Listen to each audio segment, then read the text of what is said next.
racing just started with Boss Benji. Break quickly, start rushing about the outside. Win Factor, reverse of gold. Dixie Storm comes next.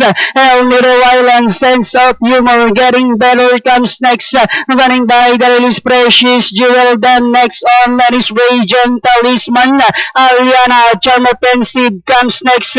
Then followed now by Haring Benedict, Global Warrior second last, while Richard is the early trailer by about 14 lengths of Galido. Racing down the backstretch with reverse of gold by about half length. Boss Benji in second. Dixie Storm is racing in third. Sense of Humor comes next. Precious Jewel getting better. Charm Offensive is on the outside. Then comes El Nido Island.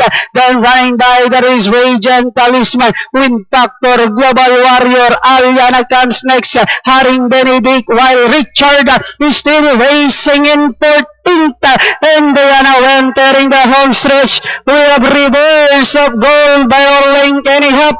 And in second remains Boss Benji. Moving up on the outside, Dixie Storm, Charm Offensive comes next. Last 100 meters, we have reverse of gold by about 3 lengths, followed by Boss Benji.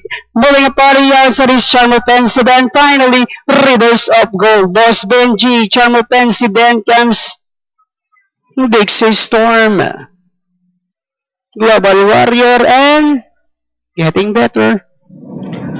Okay, bayang karerista para dito sa ating unang karera. Una pong tumugod ng ating meta. Itong numero 6 si Rivers of Gold. Lumalabas, banderang tapos siya dito. At masisibundo dyan numero 5, Boss Benji. Tercera, numero 8.